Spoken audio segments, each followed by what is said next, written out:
अगर आप पूर्वी उत्तर प्रदेश के रहने वाले हैं तो आपको इक्का या इक्के के बारे में जानकारी होगी। इक्का वो नहीं जो ताश के पत्ते में होता है, इक्का वो जिसे घोड़ा गाड़ी या तांगा कहते हैं।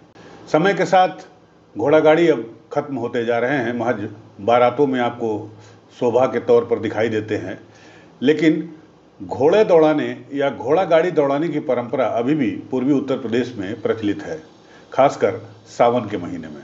सावन के महीने में तांगों की दौड़ होती है, चाहे वो मिर्ज़ापुर हो, चाहे वो इलाहाबाद यानी प्रयागराज हो, और तांगों की इस दौड़ को या इक्के की इस दौड़ को गहरेबाजी कहते हैं। गहरेबाजी एक खास अंदाज होता है घोड़ा दौड़ाने का या घोड़ा गाड़ी दौड़ाने का। आपको बता दें, सावन के महीने में संगम नगरी में सावन का जितना धार्मिक महत्व है, उतना ही फेमस, उतना ही मशहूर यहाँ की गहरेबाजी है। सावन का महीना शिव की आराधना के लिए जाना जाता है और सावन के सोमवार का धार्मिक दृष्टि से खास महत्व होता है, लेकिन इसी सोमवार को, सावन के सोमवार को प्रयागराज में होने वाली गहरेबाजी भी अपना एक खास मुकाम है और इसे देखने के लिए लोग दूर दूर से आते हैं। गहरेबाजी शीशम की सजी धजी बग्घी यानी तांगा यानी इक्का एक खास अंदाज में कदम दर कदम चलते घोड़ों की दौड़ है। इसमें घोड़ों की टाप और ताल पर थिरकती चाल देखी जाती है। गहरेबाजी में दौड़ने के लिए घोड़ों को साल भर की ट्रेनिंग दी जाती है, यानी सालों भर ट्रेनिंग दिया जाता है और ट्रेंड घोड़े सरपट भागने के बजाय एक एक कदम बढ़ाकर दौड़ते हैं। दशकों से गहरेबाजी के जुनून को देखने वाले प्रयाग के तीर्थ पुरोहित मधु चकहा इस बारे में विस्तार से बताते हैं।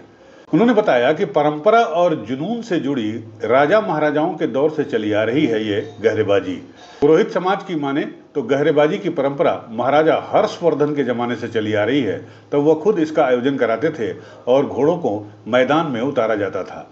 प्रयाग गहरेबाजी संघ के सदस्य बद्र आलम ने बताया कि प्रयागराज में गहरेबाजी की शुरुआत कई सौ साल पहले हुई थी और उस समय यहाँ के पुरोहित पंडे ही इसमें शामिल हुआ करते थे। बाद में तमाम लोग, जिसमें यादव, चौरसिया, पंजाबी, मुस्लिम और तमाम समाज के तमाम हिस्सों के लोग इसमें भाग लेने लगे।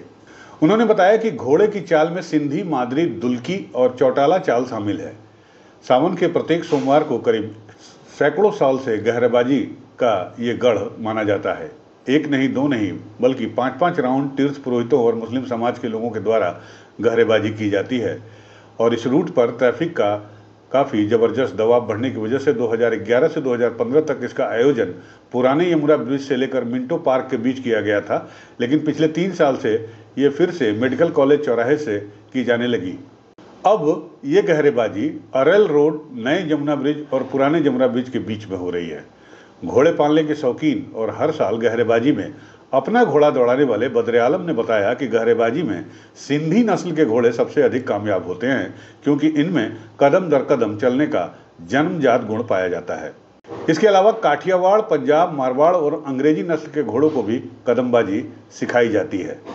देखिए, ये जो है परंपरा बहुत ज़माने से 200 साल से है और ये गहरेबाजी और कदमबाजी की परंपरा यहाँ के भरद्वाजों ने, मतलब जो पंडा समाज था, उन लोगों ने शुरू किया और इसके बाद कालांतर सब जात के लोग, जबकि ये शिव का महीना है, ये एक ख़ास कम्युनिटी का महीना है, लेकिन इसमें हिंदू, मुसलमान सब उसी तरह, उसी उत्साह से भाग लेते हैं, उसी तरह साल भर तैयारी करते हैं और बड़ी यकजहती के साथ ये गंगी जमनी तहज़ीब का ये अनूठा संगम है ये इलाहाबाद। ये रेस सिर्फ यहीं होती है और कहीं नहीं होती। बेटा, इसमें सबसे मेन बात ये है कि ये जो रेस है, ये रेस नहीं बल्कि ये शो मैच है। बारी बारी से घोड़े दौड़ रहे हैं, एक साथ नहीं छोड़े जाते और देखने वाले दर्शक समझें कि हाँ, ये घोड़ा बहुत अच्छा दौड़ रहा है। उसकी ख़ास क्लासिकल बात यह है कि बारी बारी कदम रखना है। सरपट जैसे रेस कोर्स में देख रहे हैं कि सरपट भाग रहे हैं, वो वाली नहीं करना है, बारी बारी कदम रखना है। ये मुश्किल बात है, साल भर इसको इस तरह बनाया जाता है, इसका ट्रेनर इस तरह बनाते हैं इसको कि ये कदम जो है बारी बारी रहता है। उसी को कदमबाजी या गहरेबाजी कहते हैं।